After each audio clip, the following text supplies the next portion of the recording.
तो कल अपन ने देखा था कि जियोग्राफी में हमारे भारत में जो लोहा अयस्क है, लोहा जो है वो कहाँ कहाँ से निकाला जाता है। लोहे का अयस्क, क्योंकि डायरेक्ट लोहा तो निकलेगा नहीं, जाहिर सी बात है, मिट्टी में घुला हुआ रहेगा, अयस्क के रूप में रहेगा। खनिज संपदा है हमारे देश की। तो वो लोहा अयस्क भारत में कहाँ कहाँ पाया जा रहा है, उनका वर्णन करना था। आज इंपॉर्टेंट क्वेश्चन देखेंगे अपन कि हमारे यहाँ खनिज जो है वो कहाँ कहाँ से निकाला जाता है। मतलब खनिज किन किन कहाँ कहाँ से निकालते हैं, तो वो 4 नंबर का क्वेश्चन है एक, है ना। मैं एक बार फिर से रिपीट कर रहा हूँ, इस चैप्टर में मैप जो है वो इंपॉर्टेंट है, 4 नंबर में आ सकता है। तो एक बार रिवाइज करते हैं, कल अपन ने पढ़ा था जो, कल अपन ने देखा था कि हमारे भारत में जो है, पहले तो लोहा अयस्क होता क्या है, जिससे लोहा प्राप्त किया जाता है। और भारत में जो है वो 2 प्रकार के अयस्क पाए जाते हैं, हेमेटाइट और मैग्नेटाइट। जिसमें से मैग्नेटाइट जो है उसमें 70% लोहा होता है। लोहांश बोलते हैं, लोहांश जो है वो 70% होता है उसमें। और जो मैग्नेटाइट होता है, हेमेटाइट होता है, वो उसमें 50 से 70% ही लोहा रहता है। ये कल चीज देखी थी अपन, इंट्रोडक्शन में लिखना पड़ेगा। लोहा अयस्क जो है हमारे औद्योगिक जो औद्योगिक ढांचा है, उसका बुनियादी ढांचा है, उसमें बहुत रीढ़ की हड्डी का काम करता है एक तरह से। औद्योगिक औद्योगिक क्षेत्र में हमारे जो हमारे उद्योग हैं, उनकी रीढ़ की हड्डी का, बैकबोन की तरह काम करता है, क्योंकि इस्पात के बिना कुछ भी पॉसिबल नहीं है। तो हमने कल वही देखा था। इंट्रोडक्शन देंगे, लोहा अयस्क होता क्या है, उसके कितने टाइप हैं हमारे इंडिया में पाए जा रहे हैं, उसका परसेंटेज क्या है लोहा का। और फिर उसके बाद लिखेंगे भारत में जो है वो 4 पेटियां जो हैं वो जहाँ से लोहा अयस्क निकाला जाता है। पहला पेटी का नाम था उड़ीसा और झारखंड पेटी। तो वहाँ से जो है वो लोहा निकलता है, और जो है वो विशाखापट्टनम भेजा जाता है। विशाखापट्टनम से फिर वो इंपोर्ट किया जाता है जापान और दक्षिण कोरिया। दूसरी पेटी का नाम जो था वो हमारी छत्तीसगढ़ और महाराष्ट्र की पेटी थी, दुर्ग, बस्तर, चंद्रपुर पेटी। तो एक वाली पेटी है, मैंने शायद गलत बोल दिया, उड़ीसा झारखंड से नहीं विशाखापट्टनम भेजा जाता है, इस वाली पेटी से भेजा जाता है। छत्तीसगढ़ और महाराष्ट्र की जो पेटी, इससे विशाखापट्टनम जाता है और फिर वो जापान कोरिया जाता है। तो उड़ीसा उसमें क्या लिखना था, उड़ीसा उसमें लिखना था कि मतलब भाई मालूम, हमारे हेमेटाइट की पेटियां हैं, हेमेटाइट का अयस्क मिलता है वहां पर। और उसमें कुछ एरिया के नाम लिखे हुए थे। एक शायद एक मयूरभंज था झारखंड का। तो वो उसके एरिया के नाम लिखे थे, तो हेमेटाइट अयस्क वहां पर निकलता है। और फिर उसके बाद हमने देखा था छत्तीसगढ़ और हमारी महाराष्ट्र की पेटी, उससे निकलता है जो वहां से जो है उसमें छत्तीसगढ़ में एक पहाड़ी का नाम भी था, कि उस पहाड़ी से जो है निकाला जाता है। किसी को मालूम है क्या छत्तीसगढ़ में वो पहाड़ी का नाम क्या था, कल अपन ने जो देखा था। इसकी शार्प मेमोरी है। जहाँ से छत्तीसगढ़ में एक पहाड़ी का नाम आया था, उस वाले में, उस पहाड़ी से जो है वो लोहांश निकाला जाता है। हेमेटाइट वहां से भी निकलता है, मैग्नेटाइट बहुत कम है। तो वहां से भैया निकलता। बादाम बादाम पहाड़ खदानों।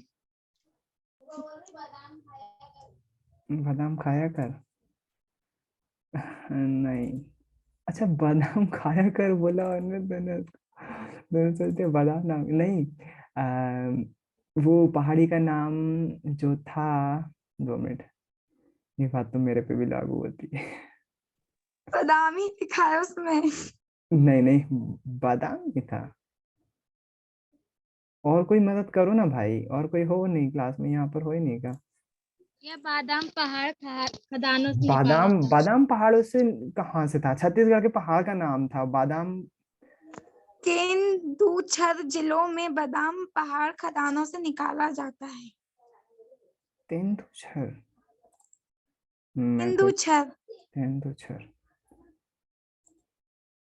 कुछ गड़बड़ है। मेरे को पता नहीं क्यों याद है कि वो जो था, एक पहाड़ी का नाम था छत्तीसगढ़ में, जिससे निकाला गया था। भाई साहब बुक लेके बैठ जाएगा तो अच्छा रहेगा, अपन का रिवीजन जो है वो थोड़ा सा स्पीड से हो जाएगा। तेंदुसर पहाड़ है, तेंदुसर नहीं तो यार, बेलाडीला पहाड़ी। मैंने बोला छत्तीसगढ़ के बस्तर जिले में बेलाडीला पहाड़ी श्रृंखलाओं में अति उत्तम कोटि का हेमेटाइट पाया जाता है। जो उड़ीसा झारखंड है उसमें पहाड़ खदान, बादाम को पहाड़ खदानों से निकाला जाता है। मैं दूसरे वाले की बात कर रहा था, हेमेटाइट अयस्क निकलता है, मैं उड़ीसा झारखंड बता चुका था। यहाँ पर है केंदुझर के, मैं दूसरे वाले उसकी बात कर रहा हूँ, दूसरे को बस्तरपुर चंद्रपुर पेटी, छत्तीसगढ़ और महाराष्ट्र में पेटी हुई वाली फैली हुई है। और इससे बेलाडीला की पहाड़ियों से निकलता है हेमेटाइट अयस्क, जिसमें जो है वो इस्पात के लिए बहुत अच्छा है, स्टील के लिए बहुत अच्छा है, इसलिए इसका इंपोर्ट करते हैं हम, निर्यात करते हैं, इंपोर्ट नहीं एक्सपोर्ट करते हैं, सॉरी, एक्सपोर्ट करते हैं। और ये विशाखापट्टनम के रास्ते जापान और कोरिया में, मैंने गलती से उसको उड़ीसा झारखंड में बोल दिया था। तो उसको रिपीट कर रहा हूँ मैं कि दुर्ग बस्तरपुर चंद्रपुर पेटी जो है वो छत्तीसगढ़ और महाराष्ट्र में है। बेलाडीला की पहाड़ियों से निकाला जाता है हेमेटाइट अयस्क, और यहाँ से विशाखापट्टनम भेजकर जापान और दक्षिण कोरिया भेजा जाता है। उड़ीसा झारखंड पेटी में केंदुझर के जिलों में बाहर बादाम पहाड़ों से निकाली जाती है। तो ये वाली में है वो चीज। यहाँ से भी मयूरभंज, देखो मयूरभंज और केंदुझर जिलों के बादाम पहाड़ के बादाम खानों से निकाला जाता है। और सिंहभूमि गुआ और नोआलम, नाम जरूरी नहीं पूरे याद रखो, आप इतना याद रखो कि वहां से निकलता है, बादाम खदानों से निकलता है, और हेमेटाइट किस्म का अयस्क निकलता है। दुर्ग बस्तरपुर का याद रखो। उसके बाद तीसरी पेटी तो भाई भूल नहीं सकते हो आप, बल्लारी चित्रदुर्ग चिकमंगलुरु तुमकुरु पेटी। तो ये कर्नाटक में फैली हुई पेटी है मुख्यतः। और यहाँ पर दुनिया भर की सबसे प्रमुख जो चर्चा वो है, सबसे बड़ा वो कुद्रेमुख नाम की खान है। और वहां पर जो है स्लरी के रूप में वो, स्लरी मतलब करदम बोल रहे हैं, करदम मतलब एक तरह से लिक्विड के फॉर्म में पाइपलाइन बिछी हुई है मंगलुरु तक। तो मंगलुरु पत्तन से फिर निर्यात किया जाता है वो ये लोहा। और मेरे ख्याल से शायद इकलौती होगी जहाँ से 100% निर्यात किया जाता है। मुझे नहीं लगता इसमें 100% साफ लिखा हुआ है। भारत की इकलौती होगी, मुझे नहीं लगता और भी कोई सी होगी जिसमें 100% लोहा निर्यात इकाई होगी। पूरा के पूरा लोहा जो है निर्यात कर देते हैं यहाँ का, जो भी लोहा निकलता है हमारे यहाँ। और आखिरी पेटी है चौथी, गोवा और महाराष्ट्र की पेटी। तो यहाँ से जो है मारमागांव पत्तन तक भेजा जाता है लोहा। ज्यादा फेमस पेटी नहीं है, ज्यादा शुद्ध लोहा भी नहीं निकलता है इधर से, साफ साफ लिखा हुआ है यहाँ पर। लोहा उत्तम प्रकार का नहीं है, तथापि इसकी दक्षता से दोहन किया जाता है। मरमागांव पत्तन से इसका निर्यात किया जाता है। तो ये हमारा एक क्वेश्चन हो गया लोहे की पेटियों के बारे में। आपको इसको मैप पे भी दिखाना आना चाहिए। मैंने आपको पहले भी बोला, कल भी बोला, आज फिर बोल रहा हूँ, आपको खाली मैप मिल जाएगा, उसमें आपको केवल ऐसी लाइन खींचना पड़ेगी, ये एक पेटी, दूसरी पेटी, तीसरी पेटी और ये चौथी पेटी। ऐसे बस गोले बनाना पड़ेंगे, थोड़े से आड़े टेढ़े गोले बना देना, बस ऐसा ऐसा, है ना। जरूरी नहीं है उसी शेप में बनाओ, शेप भूल जाओगे, क्योंकि यहाँ तो दिख रहा है, वहाँ हो सकता है स्ट्रेट भी ना हो। तो अंदाजे से आपको बस ऐसे गोले बनाना है, और स्लैश कर दोगे और नीचे दिखा दोगे कि लोहा अयस्क के क्षेत्र में, लोहा अयस्क की पेटियां, और पेटियों के नाम ऊपर ही लिखोगे। इसको लिखोगे उड़ीसा झारखंड पेटी, इसको लिखोगे दुर्ग बस्तरपुर चंद्रपुर पेटी, इसको लिखोगे बल्लारी चित्रदुर्ग चिकमंगलुरु तुमकुरु पेटी, और इसको लिखोगे गोवा महाराष्ट्र पेटी, है ना। तो ये आपको एक क्वेश्चन हो गया। आज दूसरा क्वेश्चन करते हैं इसमें अपन, कि हमारा जो खनिज होते हैं, देखो मैं एक बार फिर रिपीट कर रहा हूँ, इस चैप्टर से चांसेस है मैप आने के, मैप में से कुछ भी पूछा जा सकता है। तो आपको जितने भी मैप आ रहे हैं उनकी जगहों के नाम तो याद रखना ही है। जैसे अभी मैंने बोल दिया था कि चलो ये भी आप, बादाम की पहाड़ी कहाँ पर, मयूरभंज और केंदुझर लिखा हुआ है, तो आप नहीं लिखोगे आंसर में चल जाएगा, लेकिन एरिया कहाँ पर है पता होना चाहिए। हो सकता है मयूरभंज लिखा हुआ आ जाए, तो आपको पता होना चाहिए कि ये झारखंड में है ना। मयूरभंज झारखंड में ही ना, हाँ, झारखंड नहीं उड़ीसा में, सॉरी, मयूरभंज उड़ीसा में है। झारखंड में गोवा और हजारीबाग है। तो ये जो मैप लिखे हुए ना इस चैप्टर में जितने भी, इसमें ये जो नाम है, हजारीबाग, गया, अजमेर इस साइड है, बेबर, रत्नागिरी इस साइड है, बहुत फेमस नाम है, बालाघाट अपना एमपी का है, अमरकंटक अपना एमपी का है, कटनी अपना एमपी का है। तो ये इंपॉर्टेंट नाम है, ये तो आपको पता ही होना चाहिए कौन सा कहाँ पर है ना। सबसे पहला भैया इंपॉर्टेंट मैप जो किस टाइप से दिखता है, आई मीन उसमें किस टाइप से देते हैं वो दिखा दीजिए ना। क्वेश्चन कैसा आता है मैप का, चलो सोशल की कॉपी हाँ। दिखा देता हूँ, वो आपको पता चल जाएगा। उसमें मैप अगर डला होगा तो वो क्लियर हो जाएगा कि सोशल का मैप ऐसा आता है। 2 मिनट बस। बच्चों ने जो अपलोड वो करा होगा ना, MPBSC,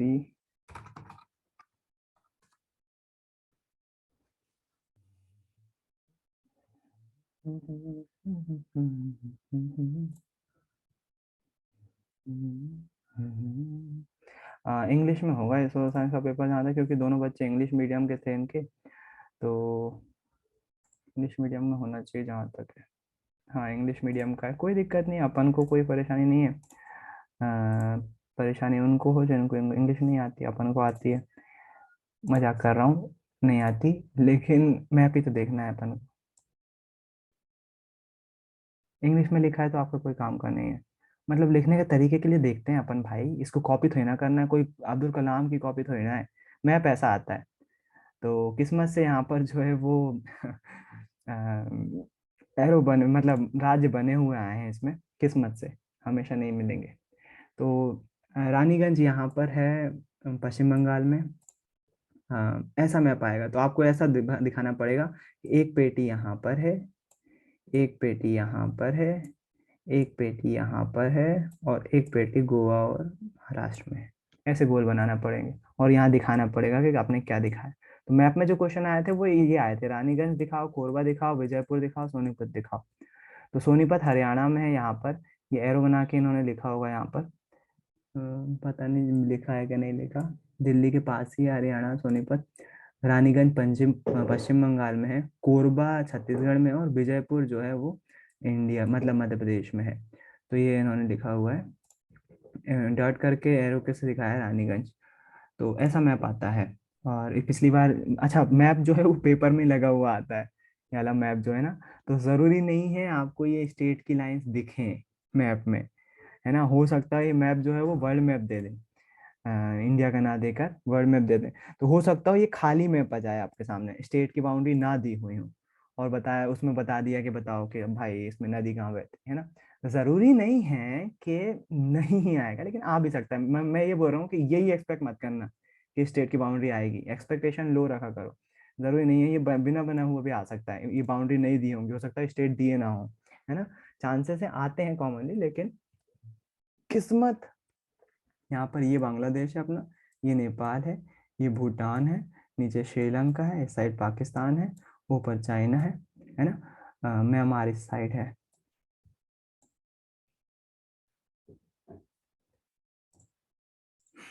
मैप ऐसा आता है, ठीक है। तो सबसे पहली प्रायोरिटी आप मैप को देंगे, फिर मैं जो अभी क्वेश्चन तैयार कर रहा हूँ करवा रहा हूँ, दूसरी प्रायोरिटी इसको देंगे। तो पहला क्वेश्चन इंपॉर्टेंट वही हो जाएगा, लोहा या इसकी पेटियों के बारे में बताओ। दूसरा क्वेश्चन इसमें जो रहेगा, खनिज संसाधन के संरक्षण पर आधारित क्वेश्चन एक है, वो रहेगा, और सौर उपकरण वाला मैं पहले वो करवाऊंगा, फिर उसके बाद बताऊंगा कि खनिज जो है वो कहाँ कहाँ से निकाले जाते हैं। तो दूसरा क्वेश्चन इंपॉर्टेंट जो कि चैप्टर का ही है, वो है सौर उसके बारे में। 16 मैं एक बार थोड़ा सा रिव्यू दे देता हूँ जल्दी जल्दी, कौन कौन से मैप हैं इसमें जो कि जरूरी है। लोहे का आपने देख लिया है, इसमें लोहे के साथ साथ जो है मैग्नीज और अब्रक की साइड भी लिखी हुई है यहाँ पर। तो मैग्नीज कहाँ, अपने एमपी में मैग्नीज जरूरी है, बालाघाट की खदानों से निकाला जाता है, तो बस इतना ही याद रखो अभी के लिए। बालाघाट और अमरकंटक से जो है वो बॉक्साइट निकाला जाता है। बॉक्साइट क्या है? बॉक्साइट जो है, मैग्नीज तो खुद से आप समझते हो, मैग्नीज पढ़ा हुआ है आपने, एम सिंबल होता है उसका, जो प्रतीक चिन्ह है ना, सारणी पढ़ते हैं आवर्त सारणी, मैग्नीज Mn होता है, और Mg मैग्नीशियम का होता है। तो ये मैग्नीज है। मैग्नीज जो है वो अपने मध्य प्रदेश में बहुत ज्यादा होता है, बालाघाट में होता है। और अमरकंटक में बॉक्साइट होता है। बॉक्साइट क्या है? बॉक्साइट जो है वो एल्यूमिनियम का अयस्क है, एल्यूमिनियम उससे निकाला जाता है। तो एल्यूमिनियम ऑक्साइड का है वो फॉर्मूला भी आपने उसमें Al2O3 डॉट H2 पढ़ा भी होगा, Al2O3 होता है। पानी की तो क्रिस्टलन जल है वो तो हो सकता है, Al2O3 होता है उसका फॉर्मूला बॉक्साइट का। और वो अपने यहाँ अमरकंटक में पाया जाता है, ज्यादा मात्रा में नहीं पाया जाता बॉक्साइट, लेकिन फिर भी खदानें हैं अमरकंटक में, और भी खदानें हैं, मैग्नीज की भी खदानें दिखेंगी। तो ये हमारा पहला मैप हो गया। इसके बाद अगर हम दूसरे मैप की बात करें, तो दूसरा मैप जो है वो हमारा मैग्नीज, अच्छा ये वाला जो दिखा रहा है, ये दिखा रहा है कि बॉक्साइट उत्पादन में कौन आगे है। तो आप देखोगे बॉक्साइट भी उड़ीसा में सबसे ज्यादा है ना। लोहा भी उसी में था, उड़ीसा में। ये बॉक्साइट है। बॉक्साइट में गुजरात सेकंड नंबर पे आता है, छत्तीसगढ़ और झारखंड, महाराष्ट्र, बाकी 2% अन्य राज्य हैं। ये पाई चार्ट कहलाते हैं। आप, उम्मीद है आपने सुना होगा पाई चार्ट इसके पहले। बॉक्साइट खदान का एक चित्र बना हुआ है। उसके बाद चूना पत्थर में सबसे ज्यादा राजस्थान आगे है, चूना पत्थर राजस्थान में सबसे ज्यादा होता है। सेकंड नंबर पे शायद मध्य प्रदेश है। मध्य प्रदेश और आंध्र प्रदेश सेम जो है वो परसेंटेज शेयर कर रहे हैं। उसके बाद नेक्स्ट मैप आता है हमारे पास, हमारे पर गैस पाइपलाइन का है। चलो, कोयला क्षेत्र तो आपको पता है, ये कोयला क्षेत्र जो है,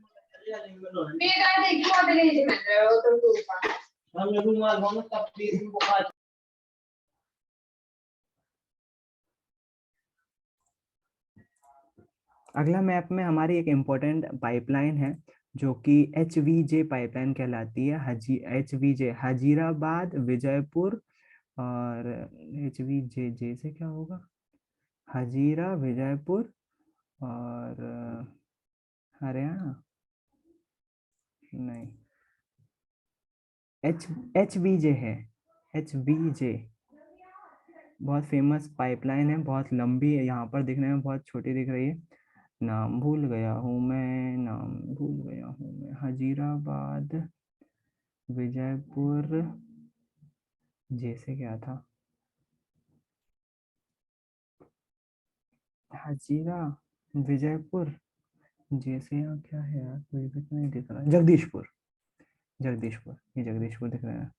हजीराबाद, जगदीशपुर, विजयपुर पाइपलाइन है। अच्छा, बड़ी पाइपलाइन है, यहाँ देखो, दिल्ली के ऊपर हरियाणा, यहाँ सोनीपत हरियाणा में है। गुरुग्राम लगभग दिल्ली में ही कहा जाता है, लेकिन तो ये यहाँ पर यूपी का हिस्सा है। देखो, हरियाणा से शुरू हो रही है, दिल्ली में भी टच हो रही है, यहाँ यूपी में जा रही है, यूपी के जगदीशपुर तक जा रही है, जगदीशपुर से आने के बाद औरैया को टच कर रही है, औरैया से एमपी में इंटर कर रही है, एमपी में विजयपुर है, झाबुआ से होती हुई आगे बढ़ रही है, गुजरात में जा रही है, वडोदरा, अंकलेश्वर, हजीरा, गुजरात के हजीरा तक जाती है। तो ये बहुत बड़ी पाइपलाइन, काय की पाइपलाइन है, गैस पाइपलाइन है। गैस पाइपलाइन मतलब गैस की इतनी लंबी पाइपलाइन होगी, सोचो, इधर से लेकर इधर तक, गुजरात से लेकर बिछाई गई है गैस पाइपलाइन। अगर फूट फाट जाए तो क्या होगा, इधर से लेकर इधर तक धमाके होंगे, अगर मेंटेन ढंग से नहीं करें तो आधा हिस्सा जो है उसके आसपास का उड़ जाएगा। तो गैस पाइपलाइन है, गैस इधर से लेकर हम इधर तक ट्रांसपोर्ट कर सकते हैं। गैस समझते हो ना, प्राकृतिक गैस, सीएनजी भी हो सकती है उसमें, एलपीजी भी हो सकती है, वो गैस की पाइपलाइन है, एचवीजे। हजीरा, विजयपुर, जगदीशपुर पाइपलाइन बोलते हैं, है ना। तो ये बनाने को आ सकती है, तो आपको एक लाइन खींचना है। लाइन खींचते समय याद रखना है कि यहाँ से जाएगी, एमपी से होते हुए यूपी में ले जाना, और यूपी से होते हुए हरियाणा तक ले जाना, ऊपर दिल्ली को टच करते हुए, है ना। और बस नाम कुछ याद रख लो, मेन तो यही है, हजीरा गुजरात में है, विजयपुर एमपी में है, जगदीशपुर यूपी में है, और सोनीपत हरियाणा में है। गुरुग्राम दिल्ली तो बीच में है ही, गुरुग्राम थोड़ा सा साइड में है, गुरुग्राम हरियाणा में आता है ना। तो दिल्ली से बहुत लगा हुआ है, बड़ा विवाद होता है। तो ये एचवीजे पाइपलाइन पूछी जाती है मैप में। अगला है कोयला खाने। तो कोयला खाने सबसे ज्यादा इंपॉर्टेंट, एमपी में रह रहे हैं अपन, तो सबसे पहले एमपी में होगा सिंगरौली, बिल्कुल किनारे किनारे पे है एमपी का इलाका, जहाँ पर कोयले की खदानें हैं, है ना, कोयले की खाने हैं। इसके बाद कोरबा एरिया, देखो कोरबा पिछले साल पूछा गया, अभी मैप में दिखाया आपको, कोरबा जो है वो पूछा गया था। तो ये मैप के नाम कोई भी पूछ सकते हैं आपसे, मैप में दिखाने के लिए कोरबा पूछा गया था, रानीगंज पूछा गया है, अब पिछली बार आ गया है तो इस बार मतलब इसमें से बहुत कुछ पूछा उन्होंने। विजयपुर पूछा था, कोरबा पूछा था, रानीगंज पूछा था, एक और नाम पूछा था जो बच्चों को नहीं पता था मेरे, ये तीनों तो पता थे उनको, एक नाम और आया था पेपर में, वो नहीं पता था, नया था वो, तो वो अलग था थोड़ा सा। ये नाम आपको याद रखना है ना। सिंगरौली मध्य प्रदेश का है, कोरबा छत्तीसगढ़ का है, रानीगंज पश्चिम बंगाल का है, बोकारो और झरिया जो है वो झारखंड के हैं, बोकारो और झरिया, झरिया से झारखंड नाम पता ही चल जाएगा आपको। यहाँ पर इस साइड जाओगे आप तो कोयले की खाने यहाँ इसमें भी है, उत्तर पूर्व में। नजीरा एक जगह है, नजीरा जो है वो हमारा स्टेट कौन सा होगा, ये स्टेट थोड़ा सा मुझे कंफ्यूजन है। नजीरा, जंजी, डिगबोई, ये नाम तो, डिगबोई थोड़ा सा इम्पोर्टेंट है, इसमें बहुत कम, नजीरा इम्पोर्टेंट है, डिगबोई इम्पोर्टेंट है। तो स्टेट का थोड़ा सा मुझे कंफर्म करना पड़ेगा, क्योंकि यहाँ मैंने बताया 7 सिस्टर्स हैं, और यहाँ पर नाम थोड़े से मेरे को, अरुणाचल प्रदेश ये वाला है, इतना तय है। मणिपुर, मिजोरम, इनके नाम थोड़े से कंफ्यूजिंग है मेरे को लगते हैं, मैं उसकी प्रैक्टिस नहीं कर पाता। तलचर जो है वो उड़ीसा में है, और सिंगरैनी जो है ये हमारा आंध्र प्रदेश में है। तो इसके नाम मुझे मालूम है थोड़े से टफ है, लेकिन आप कुछ के याद रख सकते हो बहुत अच्छे से, है ना। तो जिसमें से हजीरा, ये एचवीजे पाइपलाइन बहुत ज़रूरी है, इस बार, पिछली बार नहीं आई है, इस बार आने के चांसेस बहुत हद तक हैं, बहुत फेमस पाइपलाइन है। उसके बाद यहाँ मुंबई हाई, मुंबई हाई आपको पता होना चाहिए, यहाँ पर है। मुंबई हाई काय के लिए वो है, आप मैप पर पढ़ोगे तो आप पाओगे तेल क्षेत्र है, भारत का कुछ ही जगह पर तेल क्षेत्र है जहाँ से तेल निकाला जा रहा है। मुंबई हाई जो है, यहाँ पर रिलायंस की एक वो लगी हुई है इंडस्ट्री, गैस मतलब तेल निकालने के लिए, कच्चा तेल जो है वो उसकी खदान है, यहाँ से निकलती है वो, तो समुद्र के बीच में एक प्लांट है। अगर आप, इंटरेस्टिंग है, वो तेल समुद्र के बीच में से निकाला जा रहा है। बोला जाता है कि ये यहाँ पर पहले, पुराने हजारों साल पहले जमीन थी, जमीन में जानवर मरे हुए पड़े थे, तो उसके कारण से ऑयल यहाँ पर है। अब पानी ज्यादा बढ़ता गया तो पानी किनारे के ये दब गया, हमारे किनारों पे चले गए। तो हमारे यहाँ जो तेल उत्पादन क्षेत्र हैं वो भी याद रखना पड़ेंगे। वो कौन कौन से हो जाएंगे? मुंबई हाई बहुत इंपॉर्टेंट है। उसके बाद हमारा उत्तर पूर्व में भी यहाँ पर भी जो है शिव सागर, नजीरा, जहाँ तक है वो ऑयल क्षेत्र में आता है, तो वो पढ़ना पड़ेगा, थोड़ा सा पढ़ना पड़ेगा। यहाँ देखो, यहाँ आ जाएगा। कोयला तो है ही, कोयले के बारे में लिखा हुआ है। नजीरा के बारे में यहाँ पर आ जाएगा, जो चैप्टर में बात आती है ना वही पूछी भी जाती है। कोयला, प्राकृतिक गैस, क्यों भाई, कच्चा तेल नहीं है, पेट्रोलियम। भारत में कोयले के पश्चात दूसरा प्रमुख साधन पेट्रोलियम खनिज तेल है। कहाँ कहाँ यूज होता है आपको पता ही है उसके बारे में। भारत में अधिकांश पेट्रोलियम की वजह टर्शियरी युग शहर की सेल संरचनाओं से अपनी भ्रंश टाइप में पाई जाती है। एरिया का नाम लिखा है। हाँ, भारत में मुंबई हाई, गुजरात, असम प्रमुख पेट्रोलियम उत्पादक क्षेत्र है ना। भारत के मानचित्र में 3 प्रमुख अपतटीय क्षेत्र चिन्हित करें। अंकलेश्वर गुजरात का सबसे महत्वपूर्ण क्षेत्र है। तो ये लोग वही पूछते हैं जो चैप्टर में पढ़ने के लायक है। तो अंकलेश्वर कहाँ पर है? गुजरात में है। आपको पता होना चाहिए कहाँ पर है मैप में, तो ये मैप में पूछा जा सकता है। पिछली बार मैंने क्या किया था, बच्चों को क्वेश्चन लिखवा दिया था कि भारत के मैप में निम्नलिखित को दर्शाएं, तो बहुत सारे नाम लिखवा दिए थे उसमें, और बच्चों को बोलते थे कि प्रैक्टिस करो, ये वाला शहर कहाँ पर है, ये वाला शहर कहाँ पर है। सेम केस आपके साथ भी बोल रहा हूँ मैं। आप एक रफ कॉपी और पेन लेके रखिए और भारत के मानचित्र में निम्नलिखित को दर्शाइए में जितने ये पार्ट बोलते जाता हूँ ना मैं, अंकलेश्वर वो लिखते जाओ, पॉइंट आउट करते जाओ, अंकलेश्वर कहाँ पर है। फिर उसके बाद डिगबोई कहाँ पर है, नहरकटिया कहाँ पर है, मोनर हुगरीजन कहाँ पर है। असम भारत का सबसे पुराना तेल उत्पादक है, तो असम में कौन कौन से हैं? असम में जो है असम में ही है डिगबोई, नहरकटिया, मोरन, हगरीजन, सॉरी नाम उन पटांग है लेकिन ठीक है, हुगरीजन है, सॉरी सॉरी सॉरी, हुगरीजन, मोरन हुगरीजन। तो ये नाम आपको लिख लेना चाहिए एक कॉपी में, ताकि आप मैप में प्रैक्टिस कर सको। एक बार देख लोगे ना जाने से पहले तो बन जाएंगे आपसे आंसर। हाँ, लेकिन थोड़ा सा इंटरेस्ट लेना पड़ेगा, क्योंकि अंकलेश्वर गुजरात में कम से कम ये तो पता होना चाहिए, नहीं तो पश्चिम बंगाल में अंकलेश्वर लगाया है ना। तो अंकलेश्वर गुजरात में है, और गुजरात का प्रमुख तेल क्षेत्र है, ये भी पता होना चाहिए। तो क्योंकि मैप में आपको दिखाना पड़ेगा कि ये तेल क्षेत्र है, या फिर जगह का नाम पूछेंगे तो जाहिर सी बात। अच्छा, ऐसा भी आ सकता है, भारत के प्रमुख तेल क्षेत्रों को दिखाइए मैप पे, ऐसा भी क्वेश्चन बन सकता है। टफ होगा, लेकिन डायरेक्ट नाम दे देते हैं तो थोड़ा सा सरल हो जाता है वो, है ना। तो ये तेल क्षेत्र है। इसके बाद एचवीजे प्राकृतिक गैस लाइन, में फिर बोल रहा हूँ, स्टार मार्क कर लो, मैप में लिख लो, सबसे पहले इसकी प्रैक्टिस करो। एचवीजे प्राकृतिक गैस लाइन की कौन सी, मतलब गैस लाइन कहाँ से निकली है, इसको बनाने की प्रैक्टिस बिल्कुल होना चाहिए, इसको लिख लो। कोयला खाने और कोयला क्षेत्र तो यहाँ पर दिखाई दे रहा है। अच्छा, इसी में एक और बात आती है, छोटा नागपुर का पठार। आपको नागपुर शहर के बारे में पता है, संतरों के लिए बड़ा फेमस है। वो नागपुर का क्षेत्र जो है वो यहाँ है, नागपुर यहाँ पर है। महाराष्ट्र ये दिख रहा है आपको, ये महाराष्ट्र की बाउंड्री है, और महाराष्ट्र में नागपुर जो है वो यहाँ कहीं आता है, मध्य प्रदेश के जस्ट नीचे। छिंदवाड़ा से जाते हैं नागपुर साइड, तो यहाँ कहीं आता है नागपुर, यहाँ होगा या यहाँ आसपास यहीं कहीं है, इतने क्षेत्र में। तो मुझे ऐसा लगता था कि छोटा नागपुर का पठार भाई नागपुर में ही होगा। पठार के बारे में सुना होगा आपने, तिब्बत का पठार, मध्य भारत का पठार, ऐसा है ना, प्लाटू प्लाटू प्लाटू बोलते हैं उसको इंग्लिश में। तो छोटा नागपुर का पठार यहाँ होगा, लेकिन मैं गलत था। छोटा नागपुर का पठार बिहार झारखंड में फैला हुआ है, यहाँ पर है। झारखंड, पश्चिम बंगाल और कुछ कुछ थोड़ा बहुत एरिया शायद छत्तीसगढ़ का कवर करता हूँ, छोटा नागपुर का पठार कहलाता है ना। तो वो कंफ्यूजन रहती है, हालांकि 10th क्लास में तो नहीं है, लेकिन जीके के तौर पर आपको थोड़ा सा पता होना चाहिए। नागपुर यहाँ पर है महाराष्ट्र में, लेकिन छोटा नागपुर का पठार ये कहलाता है। वो छोटा नागपुर, एक क्वेश्चन आता था छोटी क्लास में, हम लोग को तो पढ़ाते थे, सोचता है तुम लोगों ने नई पढ़ी होगी तो पता नहीं, नई वाली बुक पढ़ी होगी शायद, तो उसमें पता नहीं है कि नहीं। वो जो नागपुर के पठार को खनिजों की पेटी क्यों कहा जाता है, इतना ज्यादा मतलब उसको इतना ज्यादा वैल्यू क्यों? यहाँ पर बहुत खनिज है, बहुत ज्यादा। आप इतना समझ सकते हो कि पहले बिहार, ये वाला बिहार राज्य है, ये वाला बिहार है, और ये झारखंड है। पहले बिहार और झारखंड एक हुआ करता था, ये दोनों पूरा एक राज्य था, बिहार कहलाता था। और जब से बिहार से झारखंड अलग हुआ है, झारखंड अलग राज्य बना है, बिहार की हालत खराब हो गई है। बिहार पीछे चला गया, झारखंड बहुत आगे। क्यों? क्योंकि जितना भी खनिज था बिहार, पुराने बिहार में जितना भी खनिज था वो पूरा झारखंड के पास चला गया। और किसी भी राज्य में खनिज होना बहुत जरूरी है, कमाई इसी से होती सबसे ज्यादा, खनिज बेचने से ही। तो झारखंड जो है वो बहुत जल्दी आगे बढ़ रहा है, बिहार पीछे रह जा रहा है। बिहार में खनिज ज्यादा मात्रा में नहीं है। झारखंड जब से अलग हुआ है ना, तो बिहार की हालत बिगड़ती जा रही है। कोई बच्चा अगर बिहारी होगा ना, तो आप उसको देख पाओगे, बहुत सारे बिहारी लोग पढ़ाई के पीछे भी बहुत पिछड़ गया है बिहार। है ना। आप आंकड़े भी देखोगे उसके पढ़ाई के, जॉब के, तो वो देख पाओगे बहुत ज्यादा जो है वो पीछे होगा इसी कारण से। तो सोचो खनिजों की कितनी वैल्यू है, और खनिज जो है यही छोटा नागपुर का पठार के अंतर्गत आता है, और इसलिए वैल्यू भी है उसकी। चलो आगे बढ़ते हैं थोड़ा सा, अगला मैप देखते हैं कौन सा जरूरी है, जिसमें आपसे पूछा जा सकता है क्वेश्चन।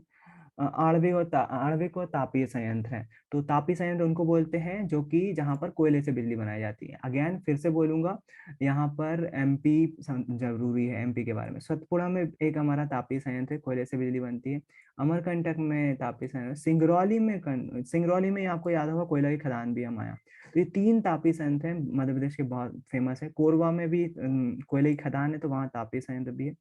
चंद्रपुर यहाँ पर लिखा हुआ है, नासिक, भुसावल, कोरड़ी, पल्ली, ये सब महाराष्ट्र के हैं। गांधीनगर एक इम्पोर्टेंट नाम हो जाता है क्योंकि गुजरात की राजधानी है। दुर्गापुर, चंद्रपुरा, चंद्रपुरा उसमें भी आया था शायद कोयले की खदान में। चंद्रपुर नहीं आया था, चंद्रपुर आया था, चंद्रपुर तो यहाँ पर है।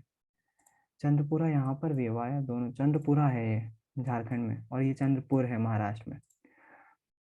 विजयवाड़ा नाम सुना होगा, आंध्र प्रदेश में बड़ा ही फेमस नाम है, यहाँ पर भी एक वो है। तो ये तो इम्पोर्टेंट होगा क्योंकि सारे नाम याद रखना पॉसिबल नहीं है, बहुत मुश्किल बात है, सब नहीं कर सकते, लेकिन इम्पोर्टेंट सबसे पहले एमपी के, उसके बाद बगल में छत्तीसगढ़, झारखंड, पश्चिम बंगाल, क्योंकि एमपी के बगल के है ना, तो उत्तर प्रदेश में भी, गुजरात में भी एमपी के बगल के जो है वो जरूरी है। भुसावल एक बहुत फेमस नाम है, इटारसी से गाड़ी जाती है, भुसावल होती हुई जाती है, महाराष्ट्र में एंटर करती है, महाराष्ट्र में ही है भुसावल। नासिक यहाँ पर है, नागपुर जहाँ तक है यहाँ कहीं। तो अच्छा, इसमें आप देखोगे लाल कलर बहुत कम दिख रहा है, 1 2 3 4 5 6 जगह दिख रहा है। तो मैंने पिछले साल बच्चों को बहुत बहुत श्योरिटी के साथ बोला था कि ये टीचर के निगाह में अटकता है, क्यों? क्योंकि आणविक संयंत्र है। अभी ये नया नया कॉन्सेप्ट शुरू, नया तो नहीं है, लेकिन फिर भी भारत में अब धीरे धीरे इससे बहुत ज्यादा बिजली बन रही है। मैंने क्लास में बताया होगा, यूरेनियम जैसा पदार्थ, रेडियो एक्टिव पदार्थ, हजारों टन अपन कोयला जलाएंगे, उससे जितनी ऊष्मा उत्पन्न होती है उतना 1 ग्राम यूरेनियम जो है ऊष्मा उत्पन्न कर सकता है। इसलिए जो है ये परमाणु विखंडन पर आधारित होते हैं। परमाणु को, जब परमाणु टूटता है, नाभिक टूटता है, तो बहुत ज्यादा मात्रा में ऊर्जा उत्पन्न होती है। हम उस ऊर्जा का उपयोग पानी गर्म करने में कर लेते हैं और टरबाइन घुमाने में कर लेते हैं। इतने बड़े बड़े कॉन्सेप्ट से ये बस टरबाइन घुमाना चाह रहे हैं, बिजली बनाना चाह रहा है। खैर जरूरी भी है, ऊर्जा जरूरी होती है। तो हम क्या करते हैं, परमाणु विखंडन का यूज करके आणविक संयंत्र। तो आणविक संयंत्र बड़े भाई बड़े रोचक होते हैं, बड़े डेंजरस होते हैं। अगर ये फटेगा ना तो इतना एरिया लेकर डूबेगा, जैसे परमाणु बम फटता है ना उतना भयंकर रेडियो एक्टिव पदार्थ बहुत ज्यादा वो रहते हैं। अपना सबसे पुराना आणविक संयंत्र है तारापुर, महाराष्ट्र में, सबसे पुराना तारापुर, महाराष्ट्र में। इसलिए ये इंपॉर्टेंट हो जाता है, तारापुर सबसे पुराना है इसलिए। उसके बाद भी हमारे फेमस है, तो कलपक्कम जो है वो तमिलनाडु में है। इसको लेकर बहुत न्यूज में बहुत सारे लोगों ने विरोध किया था कलपक्कम को लेकर, इसलिए ये भी इम्पोर्टेंट है। कलपक्कम जो है वो तमिलनाडु में है, आणविक संयंत्र है। उसके बाद यदि बात करें, कर्नाटका में कैगा है। तो नाम से ही क से क जुड़ रहा है, इसलिए कैगा कहाँ पर है, कर्नाटक में है। तो ये 3 हो गए। इसके बाद चौथा जो है ऊपर काकरापारा में है, गुजरात में। नाम से ही उसमें ढोकला पात्रा नाम लग रहा है थोड़ा सा उससे मिलता हुआ। तो काकरापारा जो है वो गुजरात में है। तो खाकरा ढोकला से याद रखना, काकरापारा कहाँ पर है, गुजरात में है, और नीचे साइड है थोड़ा सा महाराष्ट्र से। तो नाम से ही समझ में आ रहा है वो तो, कि काकरापारा कहाँ होगा, गुजरात में होगा। रावत भाटा राजस्थान में है। तो रावत भाटा भी इम्पोर्टेंट है, नाम से ही रा से जुड़ रहा है, तो रा से राजस्थान कर सकते हो। नारोरा यूपी में है, यूपी में एक ही है।